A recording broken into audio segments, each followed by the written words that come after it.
আসসালামু আলাইকুম। এখন শুনবেন সংবাদ শিরোনাম।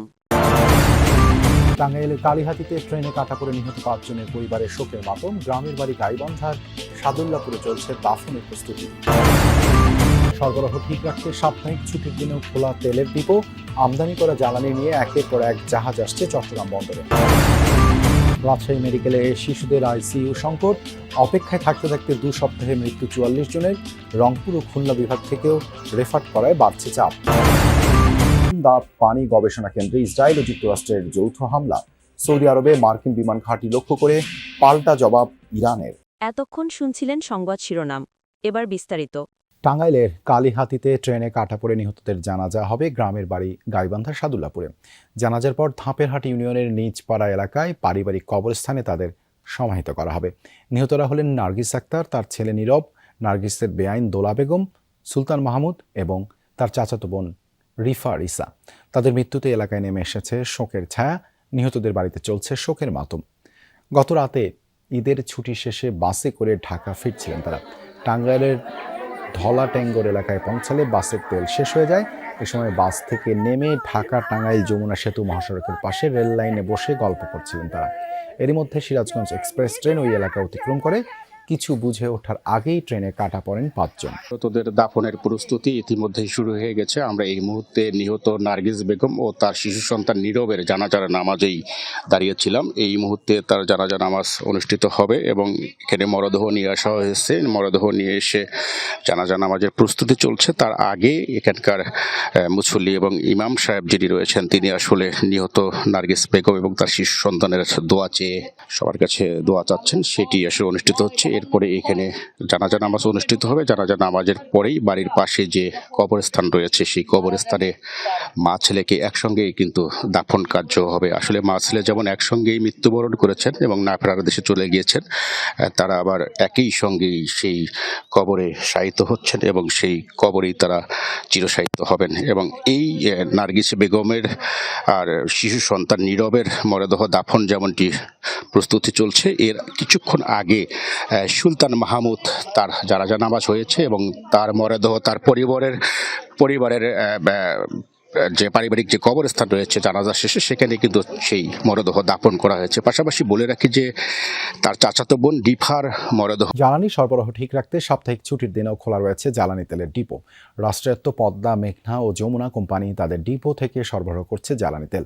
নারায়ণগঞ্জ সদরের গোদনাইলে ডিপোর সামনে দিনের শুরু থেকেই ট্যাঙ্ক লরির ভিড়।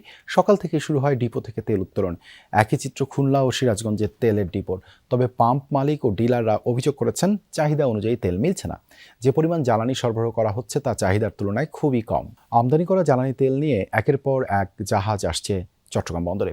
গত 1 মাসে ভিড়েছে 29টি জাহাজ। পাইপলাইনে আছে আরও বেশ কয়েকটি। চলমান সংকট নিরসনে এসব জাহাজের দ্রুত নোঙর করা এবং জ্বালানি খালাসকে অগ্রাধিকার দেওয়া হচ্ছে বলে জানিয়েছে বন্দর কর্তৃপক্ষ। মধ্যপ্রাচ্যের চলমান যুদ্ধ পরিস্থিতির প্রভাব পড়েছে বৈশ্বিক জ্বালানি সরবরাহে। এর মধ্যেও জ্বালানিবাহী একের পর এক জাহাজ ভিড়ছে চট্টগ্রাম বন্দরে। সর্বশেষ বৃহস্পতিবার অস্ট্রেলিয়া থেকে 61,997 টন এলএনজি নিয়ে এইচএল পাফিন নামের ট্যাঙ্কার কুতুবদিয়া উপকূলে পৌঁছেছে। এছাড়া ইন্দোনেশিয়া থেকে 61,000 টন এলএনজি নিয়ে নিউ ব্রেভ এবং যুক্তরাষ্ট্র থেকে প্রায় 70,000 টন এলএনজি নিয়ে সেলসিয়াস গালাপাগোস নামের আরও 2টি জাহাজ আগামী বুধবারের মধ্যে বন্দরে পৌঁছাবে। সম্প্রতি সিঙ্গাপুর থেকে আসা এমটি গ্রান কুভা নামের একটি জাহাজ 31,000 টন পরিশোধিত তেল নিয়ে চট্টগ্রাম বন্দরে বহির্নোঙরে পৌঁছেছে, যেখানে আছে 10,000 টন ডিজেল এবং 20,000 টন জেট ফুয়েল। ইরান যুদ্ধ শুরুর আগে হরমুজ প্রণালী পার হয়ে এবং বিকল্প পথে গত 1 মাসে দেশে এসেছে মোট 29টি জ্বালানিবাহী জাহাজ। এর মধ্যে রয়েছে জ্বালানি তেল, এলএনজি এবং এলপিজি। আসার পথে আছে আরও কয়েকটি জাহাজ। বাংলাদেশে জ্বালানি তেলের চাহিদা বছরে প্রায় 65 থেকে 68 লাখ টন। এর মধ্যে শিশু ওয়ার্ডে আইসিইউ সংকট আছে দীর্ঘ সিরিয়াল। রাজশাহী মেডিকেল কলেজ হাসপাতালে অপেক্ষায় থাকতে থাকতেই তাই প্রতিদিন মৃত্যু হচ্ছে শিশুদের। হিসাব বলছে গেল 2 সপ্তাহে এভাবে মারা গেছে 44 শিশু।